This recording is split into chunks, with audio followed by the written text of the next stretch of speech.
Good morning, students. Today we are continuing our lesson number 6 on reading in relation to literature.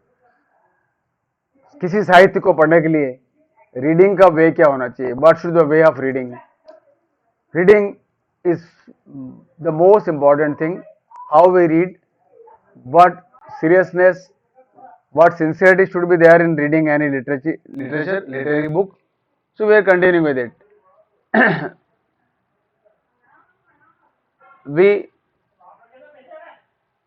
complete this paragraph yesterday.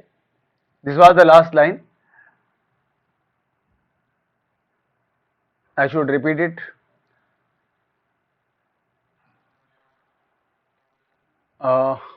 We come here. You should start from here. That a good book of fiction, or romance or poetry is a scientific work. This too is a scientific work. ये भी कोई मजाक नहीं है. जो भी कोई लेखन कार्य होता है वो हमेशा वैज्ञानिक तरीके से होता है. It has been composed. जो भी बुक्स वगैरह लिखी जाती है या पोएट्री जो रचना की जाती है, it has been composed according to the best principles of more than one science. That is also completely scientific. Based on some methodology, based on some pattern. There is a pattern, there is a method, completely scientific. But especially according to the principles of the great science of life. Mainly any poetry, any film, any writing, whether it be imaginary or thought-provoking or giving some principle or some moral, then that is based on the great science of life, because life is the most important thing. Life is the most complicated thing also. Life is the most vivid thing. So life is so vast an area about which we can write a lot. So science of life, the knowledge of human nature. Knowledge of human nature. मानव स्वभाव, विविधता है. दुनिया के सारे मानवों में स्वभाव की विविधता है और जितनी कहानियां बनती है वो सारी डिफरेंट ह्यूमन नेचर्स पर बनती है. डिफरेंट ह्यूमन नेचर्स, उसका कितना नॉलेज है उस राइटर को, उस पोएट को, कितनी वैरायटी ऑफ ह्यूमन नेचर वो सर्च कर सकता है दुनिया में से और अपने लिए एक सुंदर रचना तैयार कर सकता है. To give a principalistic thing, to give a moral thing, to give an educative thing, to instruct us, to warn us, to guide us, to give us a route to live in a better way, a way to live in a better way. So क्यों लिखते हैं ये लोग, कवि लोग क्यों लिखते हैं कि हम उससे शिक्षा ग्रहण करें, वो गलतियां हम नहीं करें जो पहले के लोग कर चुके हैं. जो अच्छे कार्य क्या हो सकते हैं वो अच्छे कार्य हमारे लिए इन रचनाओं में लिखे जाते हैं. So here I completed yesterday. To the next paragraph. Today we are starting the first thing which a scholar should bear in mind. We are reading about reading. We are studying about reading. So main जो target है पढ़ने का हमारा आज जो chapter है ये thought provoking है, विचारोत्पादक है, ये कहानी नहीं है. सो मैंने पहले भी बताया कि ये जो चैप्टर है, ये जो ऐसे है, ये कंप्लीटली विचारोत्पादक है कि हमें इसको गंभीरता से देखना है. It's a literary lesson, pure साहित्य पर निर्भर है, प्योर साहित्य पर बना हुआ है और ज्ञान और सारे सिद्धांतों की बात इसके अंदर है. सो हमें इसको ध्यान से देखना है. The first thing which scholar SCH है यार, स्कॉलर बोलते हैं पाठक को, स्टूडेंट्स को भी स्कॉलर बोलते हैं. तुम जानते हो तुम्हारा स्कॉलर रजिस्टर होता है, तुम्हें स्कॉलरशिप मिलती है. जो लर्नेड लोग होते हैं, विद्वान होते हैं, पढ़ने वाले होते हैं, उनको स्कॉलर्स कहते हैं, उनको भी स्कॉलर्स कहते हैं. Those who are studying, those who are reading, studying in good colleges और गुड इंस्टीट्यूशंस, तो उनको पढ़ने के लिए स्कॉलरशिप मिलती है, उनका सम्मान होता है. बहुत बुद्धिजीवी ग्रुप है वो, पढ़ने वाला है. तो हम हर स्कॉलर को ये बात दिमाग में रखना है. Should bear in mind is that a book ought not to be read, ought not to be read, means must not to be, नहीं पढ़ा जाना चाहिए, अवश्य read, किसके लिए? For mere amusement, mayor amusement, mayor means only, सिर्फ कि हम केवल मजा लेने के लिए पढ़ रहे हैं, केवल उसका मनोरंजन करने के लिए पढ़ रहे हैं। मनोरंजन नहीं होता है किसी चीज का अध्ययन करने का जो टारगेट है, आधार है, मनोरंजन के रूप में नहीं पढ़ते, हम उसको ज्ञान के रूप में पढ़ते हैं, फॉर नॉलेज। तो यहाँ मेयर अम्यूजमेंट नहीं होना चाहिए, बल्कि उसका उद्देश्य जो है वो गंभीर होना चाहिए, क्योंकि आ रहा है हाफ एजुकेटेड पर्सन्स, जो अधरंगे लोग होते हैं, हाफ एजुकेटेड, आधे पढ़े लिखे, अपने आप को बताते बड़ा भारी, अधजल गगरी, छलकने वाली अधजल गगरी, जैसे आधा जल भरा हुआ है, छलकते रहते हैं। जैसे half educated persons read for amusement, वो केवल मजा लेने के लिए, आनंद के लिए पढ़ते हैं, आनंद नहीं बल्कि मनोरंजन के लिए। आनंद अलग चीज है, that is very high thing, that's delight and that's related to our soul, आत्मा से जुड़ा हुआ विषय है आनंद। तो ये तो केवल मनोरंजन, लाइट थिंग, हल्की चीज, हाँ हाँ हाँ, हंस लिया, हास्य उत्पन्न करने वाला मनोरंजक, जैसे चुटकुले सुना देते हैं लोग कविताओं में, कवि सम्मेलनों में आजकल चुटकुले सुनाने लगे अम्यूजमेंट के लिए, and are not to be blamed for it, और हम उन लोगों को ब्लेम भी नहीं कर सकते क्योंकि वो लोग लर्नेड नहीं है, हाफ एजुकेटेड है, so they are not to be blamed for. Again, half educated person read for amusement and are not to be blamed for it, semicolon है, अर्धविराम। चूंकि लोग अर्ध शिक्षक हैं, हम उनको ब्लेम भी नहीं कर सकते इसके लिए, हम उन पर आरोप भी नहीं लगा सकते कि वो बुद्धिहीन लोग हैं, क्योंकि दे आर इनकेपेबल।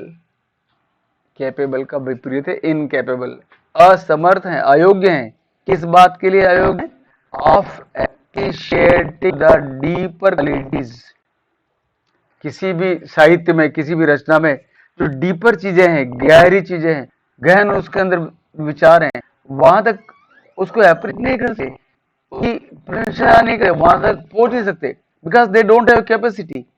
इनकेपेबल वो लोग, असमर्थ हैं कि वो उसकी गहराई तक समझ लें। That belong to a really great literature, बहुत गहरा साहित्य है, महान साहित्य, उसकी गहरे तक वो नहीं पहुंच सकते, अप्रिशिएट नहीं कर सकते, उसको समर्थ ही नहीं है वो लोग, तो उनको हम लोग ब्लेम भी नहीं करते। But a young man who has passed through a course of university training,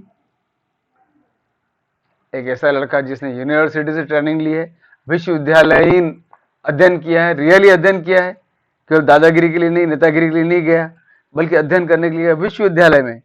university की ट्रेनिंग जो होती है बड़ी हाई लेवल की होती है। जब यूनिवर्सिटी थी एक जमाने में, राजस्थान विश्वविद्यालय, अभी भी जैसे हमारा मोहनलाल सुखाड़े विश्वविद्यालय उदयपुर में, वहां भी कुछ फैकल्टीज बहुत ही हैं, बहुत रिच फैकल्टीज हैं, तो वहां रहा है लड़का और उसने गंभीरता से अध्ययन किया है। Pass through course of university training, should discipline himself at an early day, never to read for mere amusement. उस लड़के से, उस विद्यार्थी से अपेक्षा होती है पहले ही दिन से, जब वो पढ़ना शुरू करता है, सबसे ये अपेक्षा होती है कि वो इसका अपने आप को अनुशासित करें, अनुशासन, और खुद को शासित करना, खुद को कंट्रोल करना, किन चीजों में? Never to read for mere amusement, कि वो मजाक के रूप में नहीं ले किसी भी अंग को। And once the habit of discipline has been formed, एक बार अगर पढ़ने की आदत पड़ गई, एक बार आदमी अनुशासित तरीके से पढ़ना शुरू कर दिया, जैसे मैं हर इंपॉर्टेंट वर्ड को मार्क कर रहा हूँ, लाइन कर रहा हूँ, तुम लोग भी अगर अपने बुक के निशान लगाना शुरू कर दिया कि ये स्ट्रेस करने की चीजें, ये जो ध्यान देने योग्य इंपॉर्टेंट बिंदु है इस चैप्टर का, तो वो क्या हो, दिमाग में परमानेंटली पड़ा रहेगा।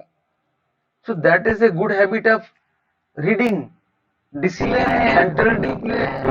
है, एंड फॉर्म्ड, अगर एक बार इस प्रकार का निर्माण हो गया, एक बार इस प्रकार का आकार बन गया दिमाग का, तो he will find it impossible to read for mere amusement.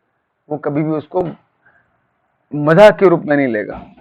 उसके लिए संभव ही नहीं होगा कि वो किसी भी अध्ययन को, किसी भी रीडिंग को केवल मजाक के रूप में ले। He will always be sincere, he will always be serious about any study matter, and he will remember, he will cross examine it, criticize it, he will be able to give a good criticism of any writing.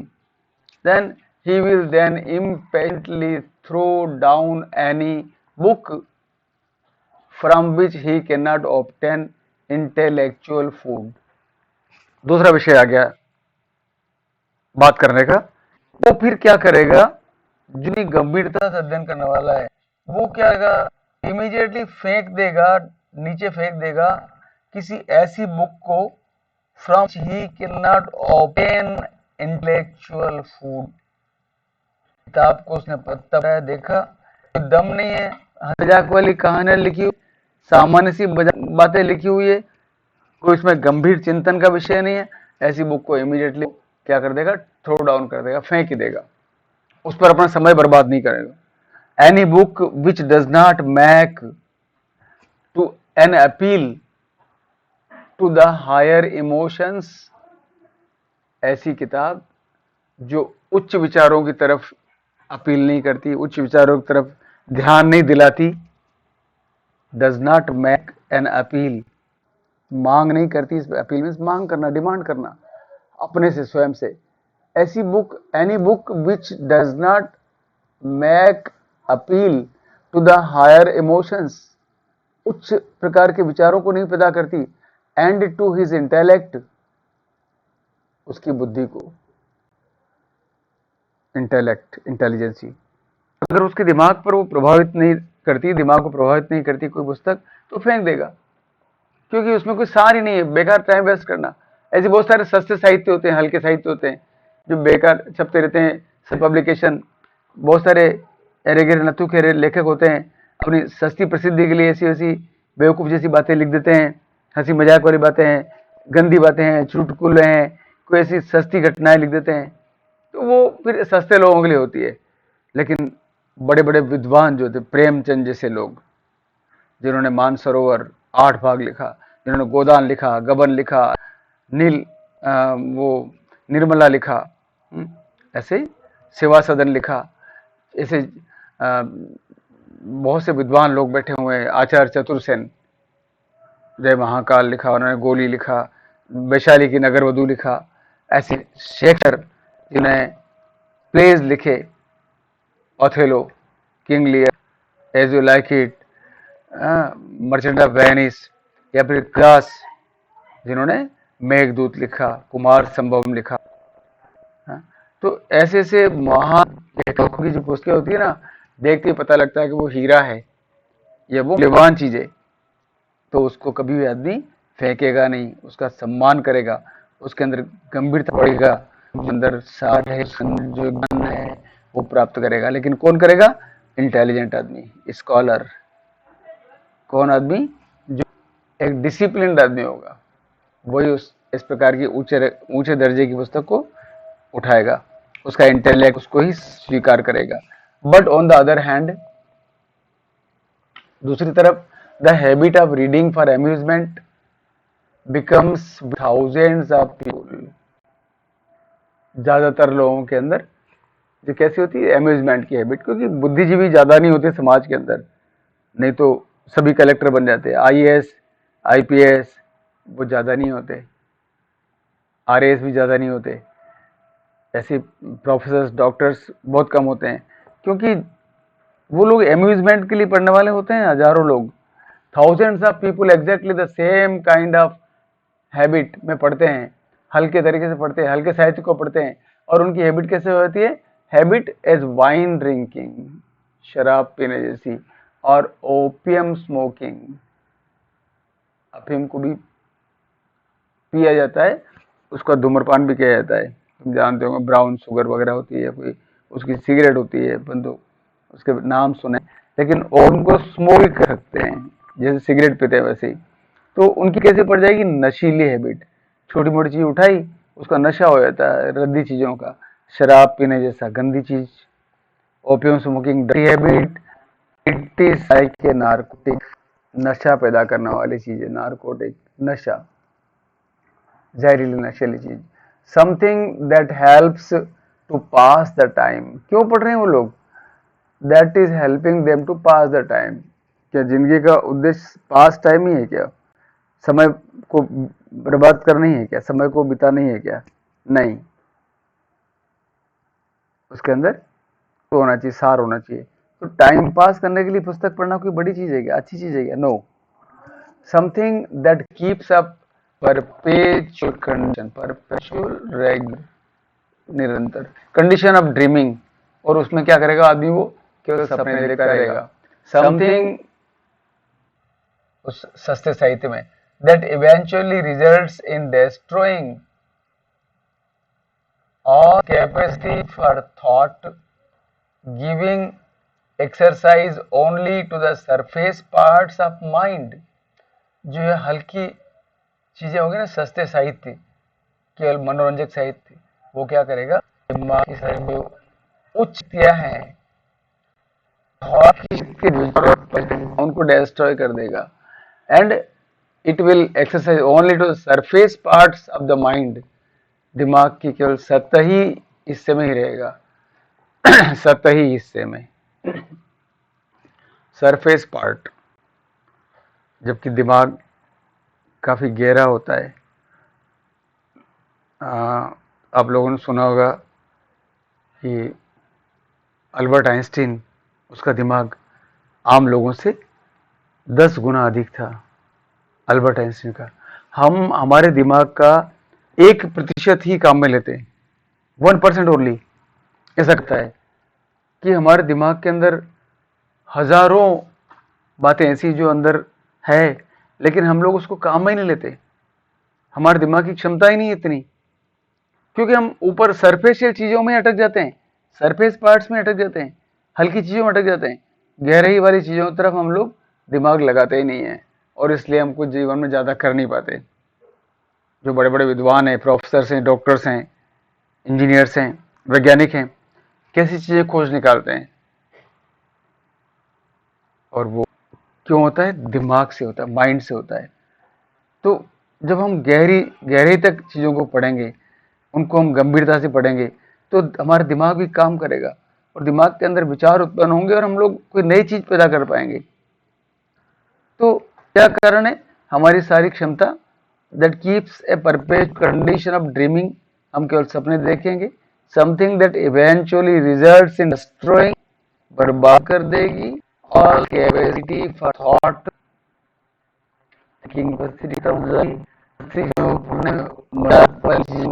मनोरंजक चीजें पढ़ने में, and giving exercise only to the surface parts of the mind. हमारे दिमाग का भी केवल सतही विकास होगा, and leaving the deeper springs, जो गहराई पर जाने पर सुंदर झरने हैं बुद्धि के, दिमाग के, परसेप्शंस के, वो वहां तक नहीं पहुंच पाएंगे, वहां छूट जाएगा, लिविंग हो जाएगा। लिविंग द डीपर स्प्रिंग्स, जो गहरे झरने हैं, डीपर स्प्रिंग्स हैं हमारे, गहराई तक के गहन स्रोत हैं, और विवेक की जो उच्च स्तरीय शक्तियां हैं उनको छोड़ देंगे। हायर फैकल्टीज ऑफ परसेप्शन, जो परसेप्शन है, समझ है हमारी, विवेक, उसकी जो हायर फैकल्टीज है, जो उच्च दर्जे की क्षमताएं हैं, वो अनएम्प्लॉयड रह जाएगी, वहां तक हम पहुंच ही नहीं पाएंगे, वो छूट जाएगी। जो स्प्रिंग्स है, गहरे सोते हैं हमारे दिमाग में, स्रोत हैं बुद्धि के और फीलिंग्स के, विचारों के या भावनाओं के, वो नहीं पहुंच पाएंगे वहां तक, क्योंकि हम लोग मजाक वाले क्षेत्र को पढ़ते रह जाएंगे। सो इस बात से हमें शिक्षा लेना चाहिए। Next, the test of a great book, किसी महान पुस्तक का स्वाद, टेस्ट, यहाँ टेस्ट का मतलब परीक्षा, अध्ययन करने में दिमाग में था कि टेस्ट का मतलब स्वाद भी होता है, TAST, लेकिन यहाँ अगर हम किसी महान पुस्तक की परीक्षा लेनी है, उसकी जांच करने की, वो कैसी चीज है, उसका परीक्षण कैसे होगा, ग्रेड बुक में और शैलो में क्या अंतर होगा, तो जो उसका हमें टेस्ट करना है, उसका हमें परीक्षण करना है, तो is whether we want to read only once और मोर देन वंस। ये एक टेस्ट लग गया इसका, कि एक पुस्तक को हमने पढ़ी, उसको पढ़ के रख दी, क्या दोबारा हम उस पुस्तक को उठाना चाहते हैं, क्या हमारी इच्छा होती है कि हम दोबारा उसी पुस्तक को पढ़ें? अगर ऐसा होता है तो उधर ग्रेड बुक के लक्षण हैं, because you want to read for more than once, for many times, again and again, we get many good, Sundarkand हम बार बार पढ़ते हैं, हर मंगलवार को पढ़ते हैं, रामायण कितनी बार पढ़ी जा चुकी है, महाभारत हजारों बार पढ़ी जा, गीता का लगभग डेली पाठ करते हैं लोग। क्यों करते? हर दिन उसके अंदर एक नयापन लगता है, हर दिन उसके अंदर एक नया आनंद अनुभव होता है, हर शब्द हमें एक अलग ज्ञान देता है, एक अलग मार्गदर्शन देता है, तो हम चाहते हैं कि प्रतिदिन हम उसके टच में रहें।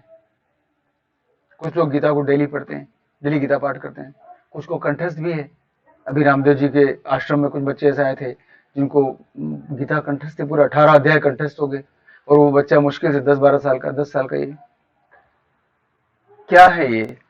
क्योंकि उस बुक की ग्रेटनेस है। गीता वर्ल्ड की सबसे ज्यादा पढ़ी जाने वाली, सबसे महान पुस्तकों मानी जाती है। वो उसका टेस्ट हो गया, उसकी जांच हो गई, परीक्षण हो गया, परीक्षा हो गई, more than once, and really great book we want to read even more than we wanted to read it the first time। हम इसको दोबारा पढ़ेंगे ना तो हम और ज्यादा बार पढ़ना चाहेंगे, ज्यादा अच्छे से पढ़ना चाहेंगे उसको हम। more than we wanted to read it the first time। पहली बार जो पढ़ने की हमारी ललक थी, जो इच्छा थी, उससे अधिक पढ़ना चाहेंगे। and every additional time that we read it we find new meanings and a new beauty in it। As I told you about Gita and about Mahabharata and Ramayana and such other good books, great books, we want to read them again and again, and we find additional meaning in every additional time, new meanings in every additional time. As we read it again and again, we find new meanings and new beauty in it। A book that a person of education and good taste,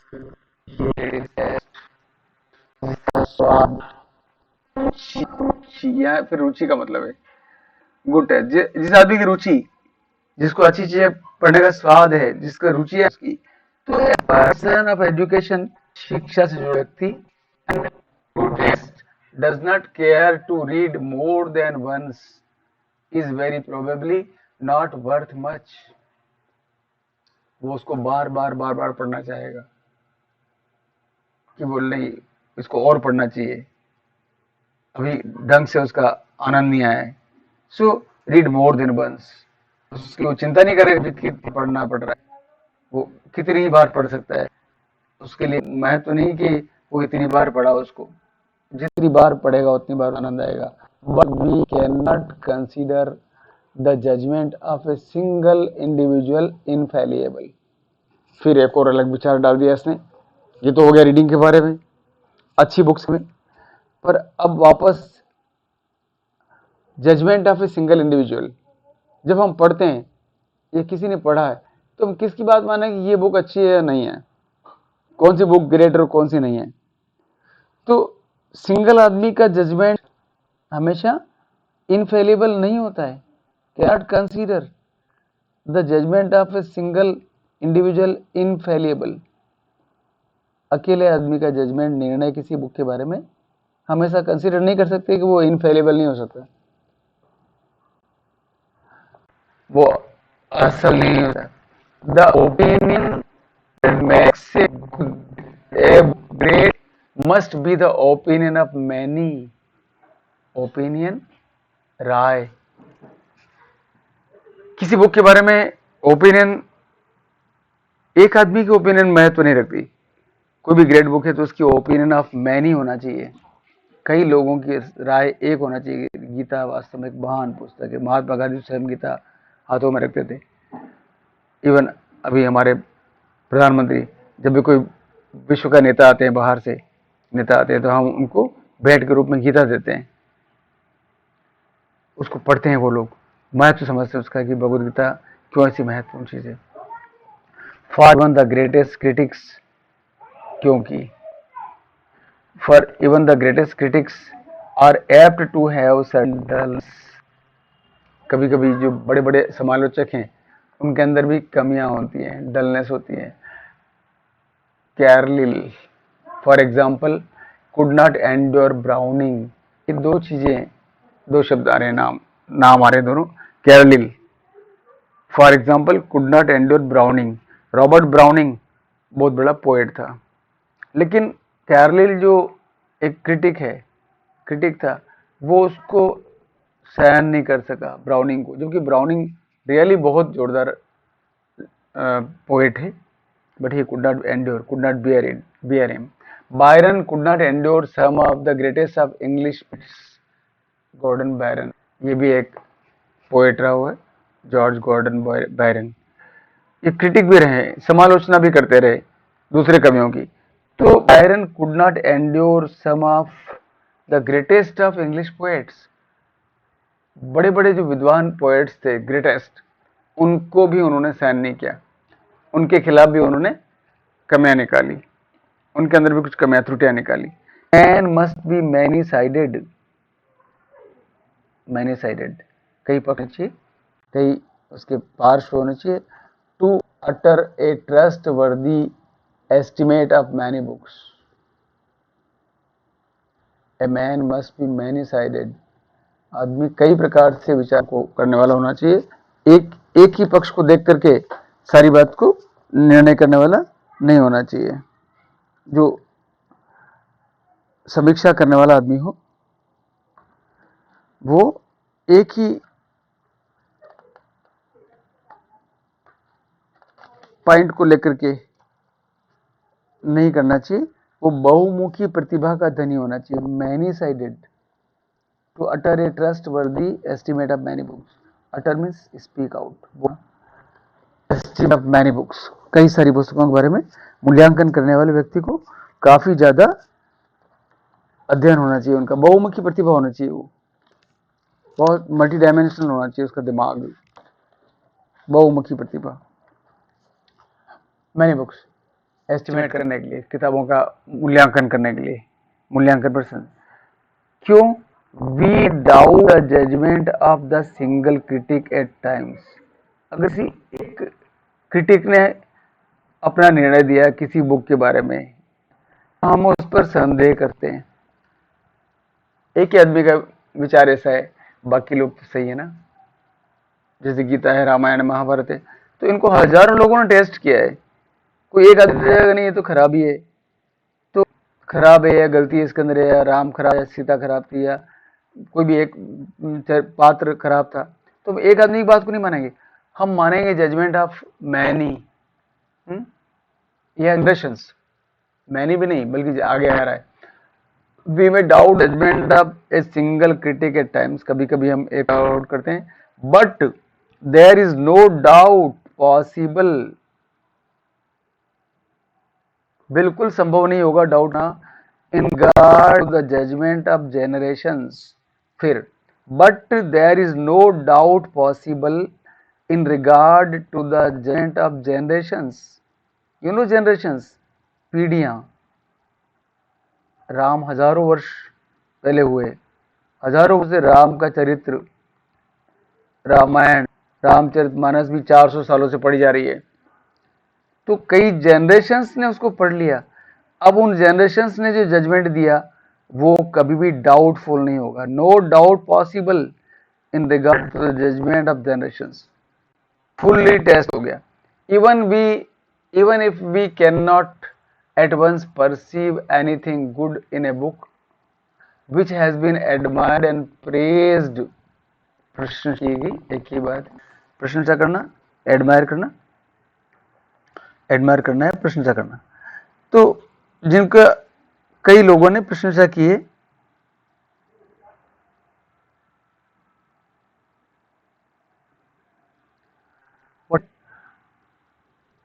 Even if we cannot at once perceive anything good in a book which has been admired and praised for hundreds of years, जिस पुस्तक का सैकड़ों वर्षों से प्रशंसा की जा रही है, जिसके बारे में अच्छी बातें कही जा रही है, we may be sure that by trying, by studying it carefully, we shall at least be able to feel the reason of this admiration and praise. इस प्रशंसा का जो प्रशंसा की जाती रही है कई वर्षों से, उसकी प्रसिद्धि का क्या कारण है? क्यों प्रशंसा, क्यों मान्यता दी जा रही है उनको, क्यों वो लोग एडमायर कर रहे हैं? तो हम जब उसको केयरफुली पढ़ेंगे, we may be sure that by trying, by studying it carefully, we shall at least be able, हम आखिर में जाके योग्य होंगे, समर्थ होंगे जानने में, to feel the reason, कारण of this admiration, इस प्रशंसा का, इस मान्यता का, लोग उसको एडमायर करते हैं, मान्यता देते हैं, and praise, प्रशंसा. The best of all libraries for a poor man would be a library entirely composed of such great works only, books which have passed the test of time. The best of all libraries for a poor man.